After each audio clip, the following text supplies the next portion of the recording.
Teman-teman, suasana MMA lagi panas-panasnya, kayak warung Indomie jam 2 pagi pas hujan turun. Soalnya Dana White baru ngejatuhin bom informasi gede yang bikin para fans UFC satu dunia pada melek dadakan. Jadi ceritanya di jeda pertandingan Thanksgiving Chiefs versus Cowboys, si botak kesayangan publik tiba-tiba nongol di layar dan ngumumin sesuatu yang bikin kepala langsung ngeheng.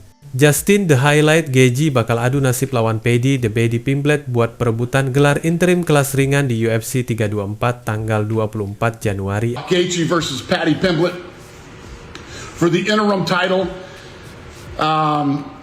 Earlier, Topuria posted, "I'm dealing with some personal problems, so I'm not gonna fight the first quarter." So the winner of Gaethje versus Paddy will be the interim title. And then they will face Topuria.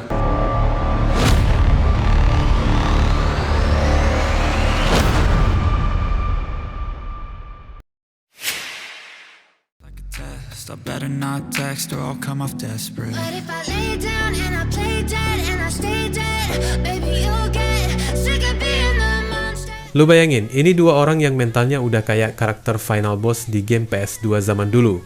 Gaethje yang terkenal dengan gaya hidup rusaknya di dalam oktagon, gak pernah mundur, selalu maju, pukulan keras kayak dipoles amarah 3 generasi, dipasangin sama Pimblett, si anak hype asal Liverpool yang mulutnya gak pernah istirahat, dan fansnya banyaknya udah kayak bibit lele.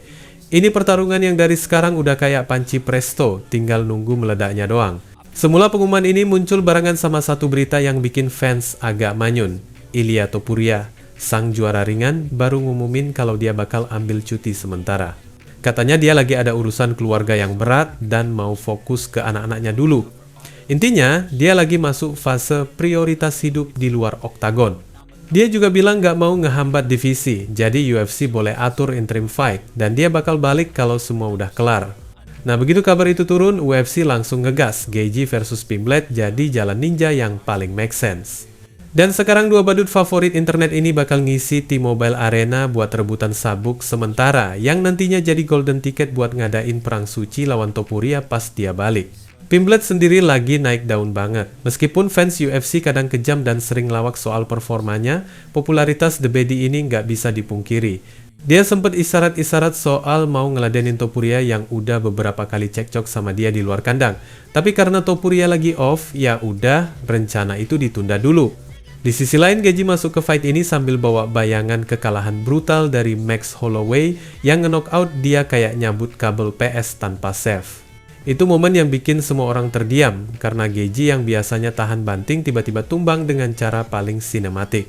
Tapi ya, namanya Gaethje teman-teman, tiap kali dia kalah, biasanya comebacknya kayak disponsorin dendam pribadi. Pimblett belum bertarung sejak dia ngebantai Michael Chandler pakai TKO yang bikin semua orang ngeh. Hype-nya bukan cuma omongan doang. Sementara Gaethje terakhir kali masuk kandang waktu nge-wipe Rafael Fiziev di Maret. Jadi dua-duanya lagi fresh, lagi lapar, lagi jam terbang tinggi. Dan sambil dua orang ini booking tiket drama mereka, ada barisan penonton VIP di divisi ringan yang diam-diam siap nyamber. Arman Tsarukyan, Charles Oliveira, Max Holloway. Semuanya lagi mode standby, siap banget buat nyolong slot title fight kalau ada kesempatan. Divisi ringan tahun depan bakal kayak pasar malam minggu malam, rame, sesak, penuh baku hantam. Pertarungan Gaethje versus Pimblett ini bukan cuma soal sabuk sementara teman-teman. Ini soal masa depan divisi, arah hype train dan siapa yang bakal berhadapan sama Topuria nanti. The Highlight datang sebagai veteran gila yang skillnya udah teruji, sementara The Baddy datang bawa combo hype plus momentum dan fanbase yang teriak tiap dia ngelangkah. Dan jujur aja, ini match up yang gila.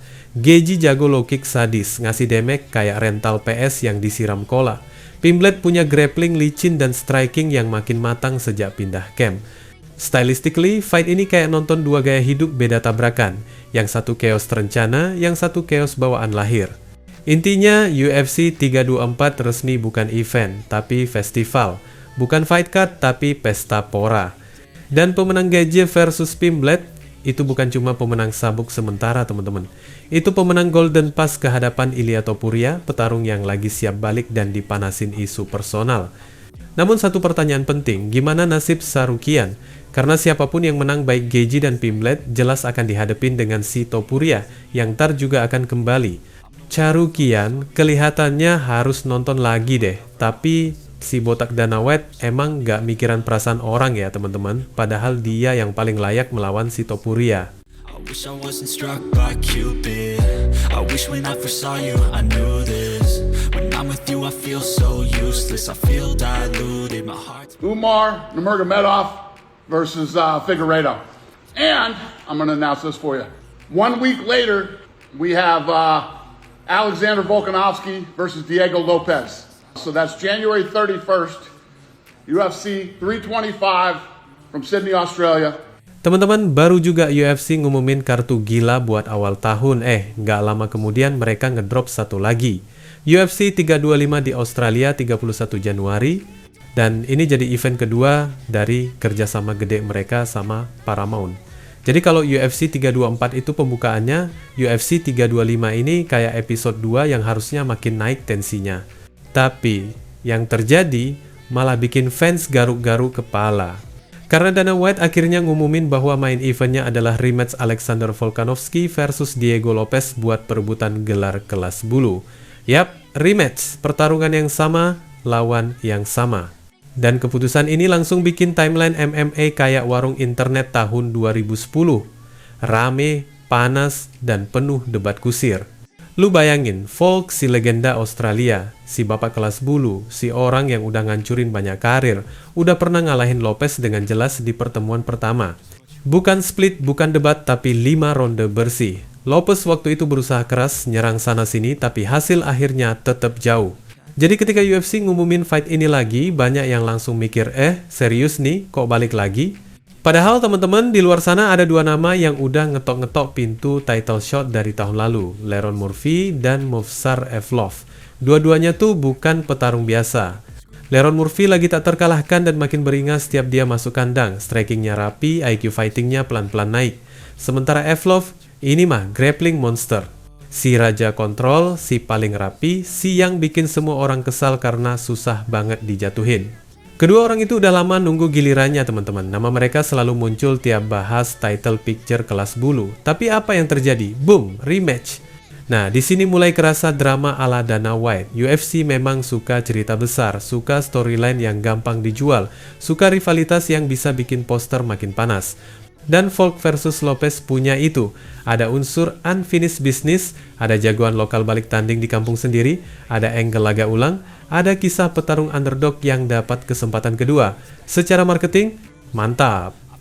Secara sport, fans banyak yang bilang agak questionable teman-teman. Masalahnya kelas bulu itu lagi penuh bakat teman-teman. Dan ngasih rematch ke Lopez setelah Volk udah ngalahin dia dengan jelas, itu berasa kayak nahan seluruh divisi buat muter di tempat. Leron Murphy yang harusnya udah siap ngetes diri di level tertinggi malah disuruh nunggu. Evloev yang udah bertahun-tahun unbeaten malah disuruh jadi penonton. Fans mulai mikir, ini UFC lagi ngeprioritasin storyline atau kompetisi. Drama makin kerasa karena Volk sendiri sebenarnya lagi berada di fase gua comeback. Gua ambil semua demi buktiin masih raja. Setelah beberapa kekalahan di luar divisinya, dia balik ke tanah kelahiran buat bawa sabuk pulang dan sekaligus dapat momen redemption di depan publik Australia. Dari sisi Volk, match ini sempurna. Dari sisi UFC sebagai bisnis, match ini gampang banget dijual. Tapi dari sisi ranking, nah itu dia permainan politiknya. Seolah-olah UFC lagi bilang, bro kita lanjut dulu storyline yang enak dijual. Murphy, Evloev tunggu dulu ya di parkiran. Dan lu tahu sendiri UFC tuh kalau udah punya cerita yang mereka suka, pasti bakal mereka gas terus. Bahkan kalau harus nerobos logika ranking. Tapi supaya adil, Lopez emang lagi hype. Dia punya fans sendiri, punya gaya bertarung yang ngehibur dan mentalnya keras. Dan buat UFC ngasih dia kesempatan kedua bisa jadi investasi. Kalau dia menang mereka dapat bintang baru, kalau dia kalah lagi ya simple. Volk makin kuat narasinya dan pilihan Murphy atau Evloev jadi makin unavoidable. Jadi apapun hasilnya UFC tetap untung. Pinter juga si botak ini. Akan tetapi kelas bulu makin kerasa kayak pintu antrian BPJS yang nunggu banyak, yang dilayanin cuma 2. Murphy frustasi? Mungkin. Evloev bete? Bisa jadi. Fans semua? Lumayan banyak. Tapi UFC tetap ngegas. Volk versus Lopez 2 Australia, Paramount episode 2. Wassalamualaikum warahmatullahi wabarakatuh.